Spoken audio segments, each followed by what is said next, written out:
What is the nature of the matter in which the gentleman from party list Sagip is rising? I will speak, Mr. Speaker, on the recently concluded deal between Tv5 and ABS-CBN. The gentleman has 10 minutes. Thank you, Mr. Speaker. Mr. Speaker, I rise on a question of privilege. Last week, the merger between ABS-CBN and Tv5 was announced. I think it was met by public skepticism based on the initial requests of TV stations and radio stations requiring comments from this representation. Mr. Speaker, to be honest, I think the merger left a bad taste in the mouth. It leaves much to be desired. It is public knowledge, Mr. Speaker, that 2 years ago,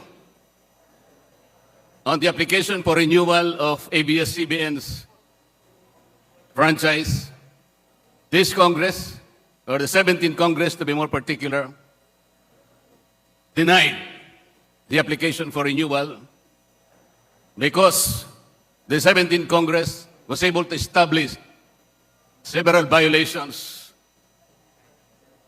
that justified the denial of that franchise. What are these, Mr. Speaker? I can recall a long list of violations.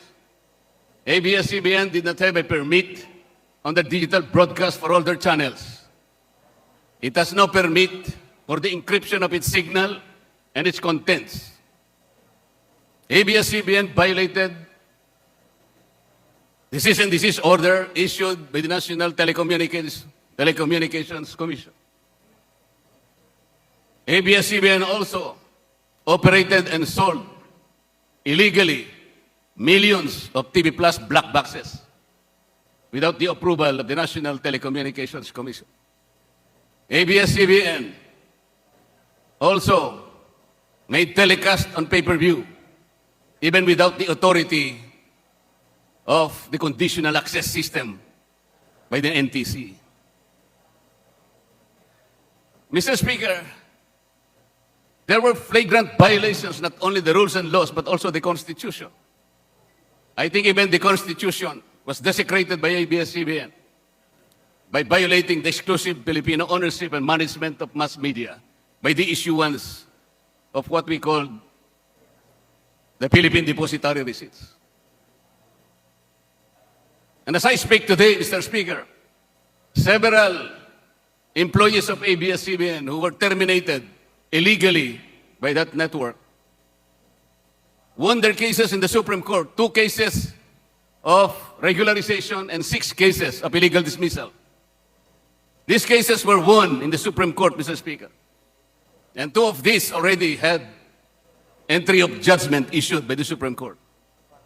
But the NLRC, Mr. Speaker, for unknown reasons, did not even lift a finger to help the workers.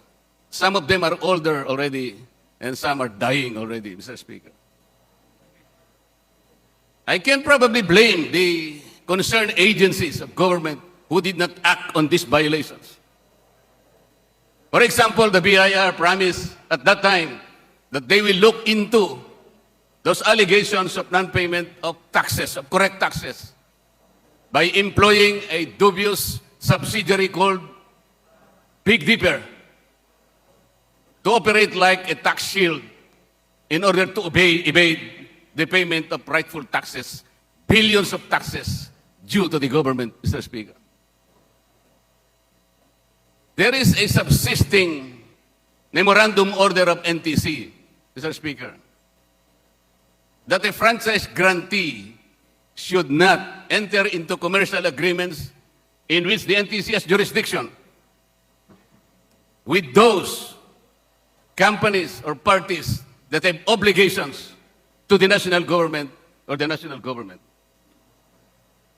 It is my humble submission, Your Honor, Mr. Speaker, that these violations, oh, by the way, Mr. Speaker, this representation calculated the administrative penalties that should be paid by ABS-CBN to the government. And my calculations totaled 1.6 trillion pesos. If this can be considered as obligations to the national government, then the NTC order, again, should be applied. Ang problema kasi, Mr. Speaker, this concerns agencies, NTC, the BIR, although it promised to look into the allegations of these tax evasion schemes, did not bother. They lacked the vigilance. They did not summon the agency or even the sense of duty required by the respective offices. And by every measure, Mr. Speaker, I think even Tv5 has some obligations in this deal. With the substantial purchase, Mr. Speaker, of the outstanding stocks of ABS-CBN, I believe Section 10 of the franchise of Tv5 was violated because the rights and obligations have virtually been transferred to ABS-CBN. Pwede ba, Mr. Speaker, na ang isang network na hindi na natin binigyan ng lisensya because of this established violations, wala na siyang prangkisa?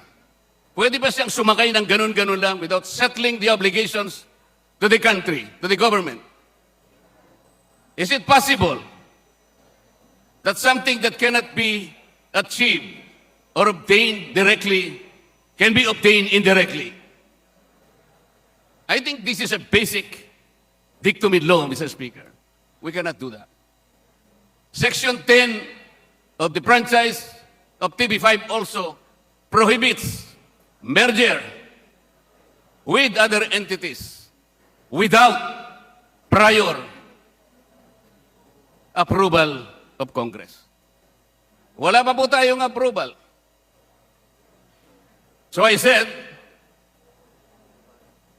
this particular deal must be looked into, Mr. Speaker. And I think, because of this deal, we have yet to have let the proverbial cat out of the bag, Mr. Speaker. Why?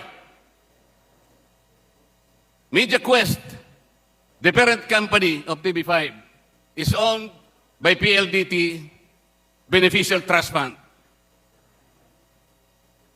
And the grapevine, Mr. Speaker, is so loud that PLDT Beneficial Trust Fund is owned by an Indonesian national. So if we will reminisce, Mr. Speaker, that the PDRs were utilized indirectly as conduits for foreigners to own mass media in this country by desecrating and circumventing the very constitution that we have, baka naman ang mangyari, ganito rin, Mr. Speaker. Magigising na lang tayo and we will have to see deja vu once again. Mr. Speaker, somebody said that the only thing necessary for evil to triumph is for good men to do nothing. I humbly seek the good men of this chamber, Mr. Speaker, to unite and rally behind a good cause and do something. Maraming salamat po, Mr. Speaker.